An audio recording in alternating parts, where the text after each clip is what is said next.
Bien, amigos, para que el ingeniero José Israel Cuello pueda desarrollar todos sus temas, nosotros se lo vamos a pedir lo que tenemos aquí. A veces son curiosidades nuestras, otras son actualidades y la mayoría son personas que piden que trate el tema.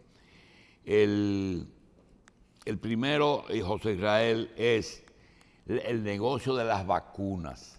No llegan y hasta el presidente el secretario general de las Naciones Unidas se sumó a las protestas a los países ricos que dedicaron fondos a la investigación, comprometieron millones de vacunas y, como es natural, primero Dios y después su santo. Esa es una. La otra es, ¿cuál es el delito de la Cámara de Cuentas? Tercero, las obras de circunvalación Jaina-Boca Chica, la ampliación del metro, energía, turismo, transporte.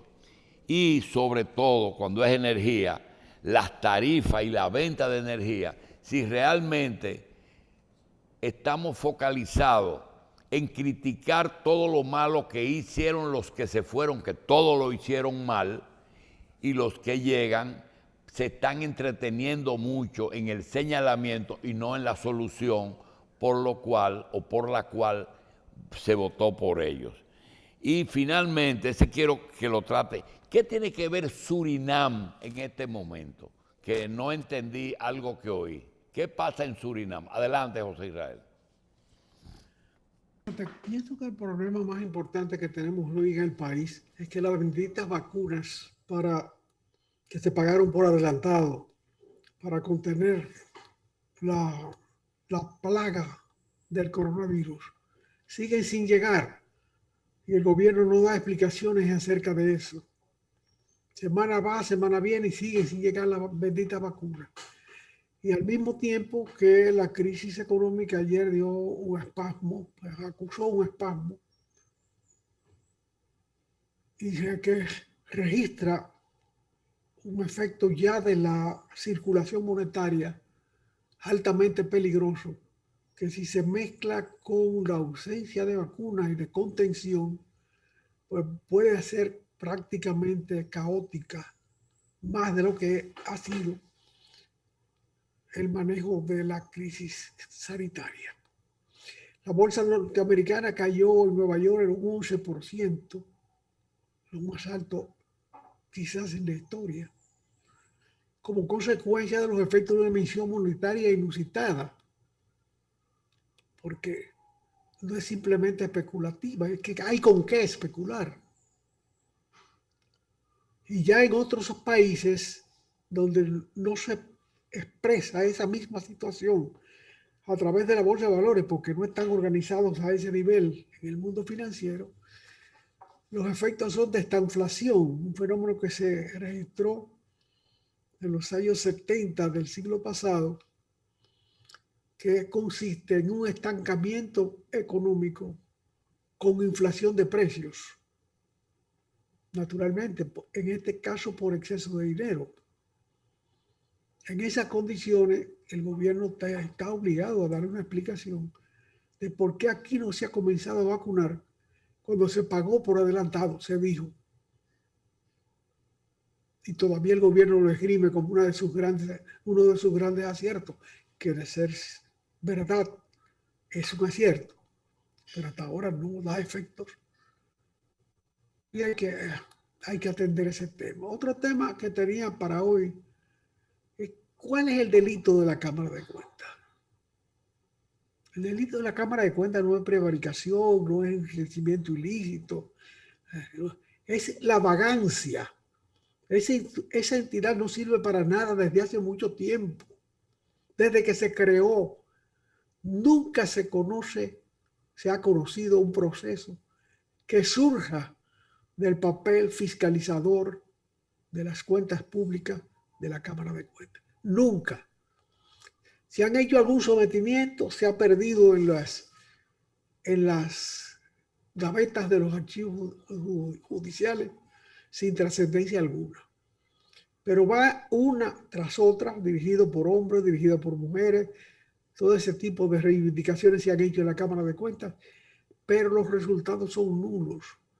El peor delito de un funcionario público no es robarse los cheles, no. Es la vagancia, porque la vagancia es robarse el sueldo entero. Y ahí los funcionarios designados tienen además el derecho de establecer su propio salario, lo que es una ventaja con respecto a otros niveles de la administración pública. Ya hay elementos, por otra parte, para evaluar los resultados de la operación de la vía de circunvalación que hay que hacer, que se hizo de Jaina a Boca Chica, la circunvalación más extrema del país. No es la única circunvalación que tiene el Distrito Nacional, en varios niveles se han hecho. Y naturalmente la rompe el crecimiento económico, el crecimiento urbanístico, pero existen y son necesarias las circunvalaciones porque permiten delimitar los espacios urbanos, definir los espacios rurales y ordenar el crecimiento de la ciudad. Pero no resisten análisis económicos, esos son gastos del Estado. Se gastó más de 20.000 millones de pesos en su terminación cuando se tomó el dinero de República Dominicana Vial, que se había constituido con un fondo de 25.000 millones. De manera que todo el fondo se metió ahí. Pero ahora resulta que la circulación no era la prevista, que no va a ser la prevista por mucho tiempo. Si se proyecta, se recuperará el capital en 50, 60 años, y eso es una velocidad de pérdida, sencillamente, porque ese tipo de proyectos, si se decide hacerlo, el Estado tiene que asumirlo como gasto y colocarlo en su presupuesto. Pero meter ese tipo de financiamiento que ya se hizo en la autopista de Samaná, con un contrato de otra naturaleza, sobre la base de que el Estado paga la diferencia entre el tránsito estudiado y el tránsito real, con lo que el inversionista no arriesga nada. Se hizo en la autopista que llega hasta las Terrenas, y en la que va desde el peaje de las Américas hasta la carretera del norte que une las provincias del norte a la orilla del mar. En ninguno de los dos casos las presunciones de tránsito se han cumplido. Probablemente en una, la primera que mencioné, la presunción del tránsito se hizo sobre la base de una tarifa muy alta, lo que provoca que muchísimo tránsito no haya tomado por ahí, sino que se busque subir a la loma con más trabajo para no pagar un peaje que no resiste el transporte de carga que realiza o de pasajeros. De manera que siempre se debe tener un cálculo de recuperación de la inversión, en cualquier caso. Así sea para saber cuánta pérdida se asume. Pero hay que tratar de no asumir pérdidas. Las construcciones deben ser financiadas, sea por el Estado o sea por cualquier consorcio privado, con el criterio de rentabilidad, de recuperación de la inversión. En algunos casos hay alternativas. Yo sostengo, y me lo tiene que demostrar con un numerito, que la solución al transporte, a la transferencia de cargas de un puerto a otro, del puerto de Jaina al puerto de Caucedo o recíprocamente, es más viable a través de barcazas por el mar. El mar no cuesta nada, es una ruta gratis y el consumo de la barcaza es sumamente económico. Aparte de que no es contaminante, porque su emisión de gases no se produce en la ciudad, como sucede con los camiones, sino fuera de los límites de la tierra dominicana, de los límites nacionales. De manera que es una alternativa que debe estudiarse. Ya Ingeniero, la circunvalación está hecha, pero no se puede forzar a que un camión suba 18 kilómetros, que es el diámetro máximo que tendría esa vía, con relación a la vía y la vía natural que ha sido hasta ahora el malecón y que puede descargarse más fácilmente a través del mar. bien, ingeniero, pero Naturalmente, también no hay son hay una soluciones excusa. estudiadas económicamente y deben hacerse antes de abordarse o ensayarse con algunas cargas que se hagan. Tengo entendido que se está haciendo, pero no se ha fomentado el uso de esa ruta, que es la más económica en cuanto al costo, en cuanto al mantenimiento de la vía, que prácticamente baja a cero, y en cuanto a que la barcaza es el instrumento de transporte más barato para altas cargas. Hay De un manera, en el argumento que caso de utilizan, hay un la otra argumento, carretera, que significa pago generoso del Estado para garantizar un tránsito que no se produce por ella, que fue la que hizo Díaz Rúa con los colombianos, esa carretera se pudo obviar simplemente haciendo un ferry o facilitando la instalación de un ferry, estimulando la instalación de un ferry de Sabana de la Mar a Samaná y recíprocamente. En los países más desarrollados que nosotros, como Canadá y Estados Unidos, el ferry es un recurso muy socorrido y muy agradable para las personas cruzar espacios marítimos próximos y cruzar con sus vehículos. Un tema ingeniero, que es que naturalmente despierta el interés de todo el mundo es la proclamación por parte del Estado sobre la reducción del déficit de caja del sistema eléctrico, particularmente en el sistema de distribución de energía, donde se concentraron para que el Estado las asumiera todas las pérdidas del sistema eléctrico reformado. Los productores de energía no tienen problema, ellos ganan dinero, está garantizado su dinero, pero la otra parte del sector eléctrico, que es cobrar la energía, distribuir y cobrar la energía, viene la concentración de las pérdidas del conjunto del sistema. Y ese es el negocio del capaperro, porque el Estado se desprendió de lo fundamental en la propiedad. En la mayoría de los casos, por lo menos un 50% de lo que era su propiedad en la generación de energía, se lo entregó al Estado a los privados sin que ellos pusieran un centavo inicialmente y sin que se auditara su inversión posteriormente. Por lo menos yo no conozco que se haya hecho esa auditoría de la inversión privada en esas empresas que pasaron a ser público-privadas.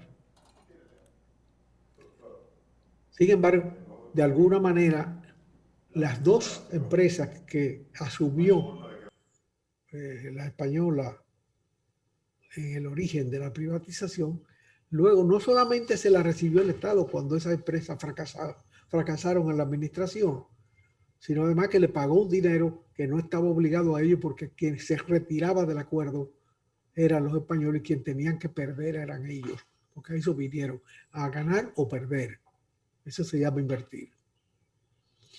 Ahora estamos manejados por espejismo, proyectan una corrección altísima y después se compara con la realidad y no es así. Las empresas que administran la distribución y el cobro de la energía no están funcionando bien. Con mentiras no se resuelve el problema. Ese es un asunto que hay que asumirlo con seriedad. La energía que no se factura nunca se cobrará, por ahí hay que empezar. Hay zonas enteras donde no se paga la energía. Empresas grandes que no pagan la energía. Mientras eso no se corrija, el problema de las distribuidoras no se va a corregir.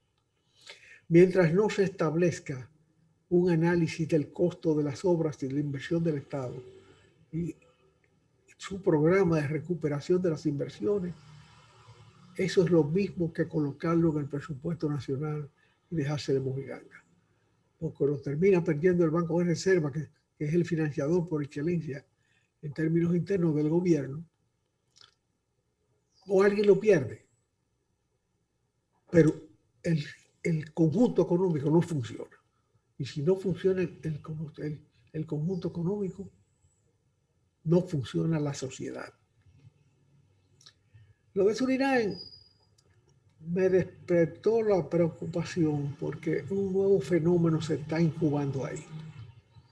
Surinam, después de dictaduras muy cruentas, pero con poca prensa, porque fue la única colonia holandesa en América en tierra firme, aunque es un espacio muy pequeño, de repente descubre petróleo en sus mares más próximos. Y antes de la pandemia se garantizaba que Surinam sería el país de mayor crecimiento en América en este año y los años subsiguientes. Naturalmente, si tú tienes una economía que se puede cuantificar en cero, tu crecimiento, por pequeño que sea matemáticamente, es infinito. Como no era cero, es grandísimo, pero se acerca al infinito. No es ninguna gracia, eso pasó en todas partes donde el petróleo en alguna manera marcó un momento en la vida económica local y toda la economía se desarrolló, bien o mal, alrededor de un producto único, el petróleo. Tan adictivo fue que se le llegó a llamar el veneno del diablo. Ahora bien, lo que ha pasado en Surinam es lo siguiente.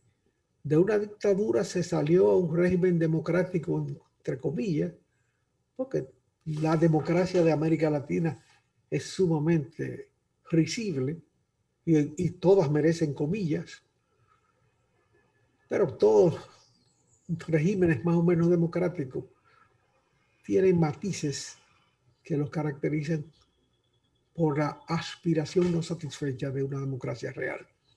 Hemos visto cómo la democracia norteamericana flaqueó en un tránsito que debió ser pacífico en el poder de aquel país, como lo ha sido tantas veces. Pero hoy el fenómeno de Surinam, al cual invito a darle seguimiento, es que el delincuente mayor de la vida de ese país, un sujeto que dice que va a repartir ahora la riqueza, llegó a un acuerdo con el jefe de la policía y juntos presentaron una candidatura y ganaron las elecciones. De manera que el perseguido y el perseguidor juntos se coaligaron y son la jefatura política de ese país. Naturalmente ahí se está hablando de resolver todos los problemas de un solo día para otro, que la pobreza va a terminar, que va... Este señor fue paracaidista, jugador de fútbol, ladrón de banco, líder guerrillero por varios años, varón del oro con una extensa, y además con una extensa cosecha de hijos de más de 50 muchachos, que ni Mamón Enrique logró aquí en el país. Se dice que Mamón Enrique es un ganadero cibaeño, fue el más fértil de los dominicanos asentados en la producción agrícola y pecuaria. Bueno, este sujeto, condenado por tráfico de drogas en Europa, participó en la resistencia contra la última dictadura que administró ese país. Y ahora proclama, todo lo que tengo se lo doy a la gente. Desde que era niño quise ayudar a los demás. Ahora tengo la oportunidad de ayudar a todo el país. Ha tirado dinero de los helicópteros, cosa que aquí no ha hecho ni siquiera el político de Higüey, que tiraba puerquitos desde una joven haciendo campaña. Pero este ha hecho campaña mientras todavía los letreros que dicen se busca que están colocados en las paredes. De manera que vamos a presenciar una nueva caricatura de la vida democrática latinoamericana en los próximos tiempos. No ha sido suficiente la tragedia de Venezuela para que se convenza a América Latina de que por ese camino no se va a ninguna parte. En Venezuela se logró pasar hambre. Lo que parecía imposible se logró convertir, destruir aquella sociedad con una emigración que ya ha descompuesto el tejido social, porque los que emigran de Venezuela constituían las capas de la estructura económica. Cuando eso se destruye, hay que esperar más de una generación para que se construya otra capa capaz de tener intereses suficientes para sostener la vida democrática. José. Es un largo tránsito por el cual va a pasar ahora este pequeño país que antes no merecía prensa y preocupación, pero que ahora dueño de petróleo y de una considerable reserva en un petróleo que le cayó, no del cielo, sino que le salió del mar, pues habrá que ponerle atención a su desarrollo. Y lamentablemente, con la esperanza que no veo cómo pueda frustrarse Ahora de que puede hablar. aquello no se convierte en otra Venezuela. Ahora sí, pregúntele. José Israel, Sí. volviendo un poquito atrás, cuando estudiamos geografía universal en la primaria, yo recuerdo que entre Venezuela y Brasil describían 3 Guyanas, francesa, inglesa y holandesa, y la tercera. ¿Surinam es una de ellas o es una cuarta nación? No es la tercera, es la holandesa. Surinam es la holandesa. Sí. Ah, ya. Ok, sigue. No, yo creo que ya esos eran los temas que tenía para hoy. Bien. Gracias al ingeniero José Israel Cuello, y será hasta el martes que estaremos con nosotros. Hay un tema que nos han pedido algunas personas, pero es un tema muy, muy difícil. Hoy tiene que ver tiene que ver en la forma que el presidente Fernández manejaba las obras públicas, y él las sectorizaba por grupos de construcción, porque en esa época todavía no estaba vigente la ley de compras y contrataciones. Pero la pregunta vino por el por qué solamente Víctor Díaz, y es que Víctor Díaz era quien manejaba Odebrecht. Las obras de Odebrecht no las manejaba ni Félix Bautista, ni la manejaba el otro grupo de contratistas. Eso lo vamos a hablar luego. Señores, gracias y nos vemos un ratito.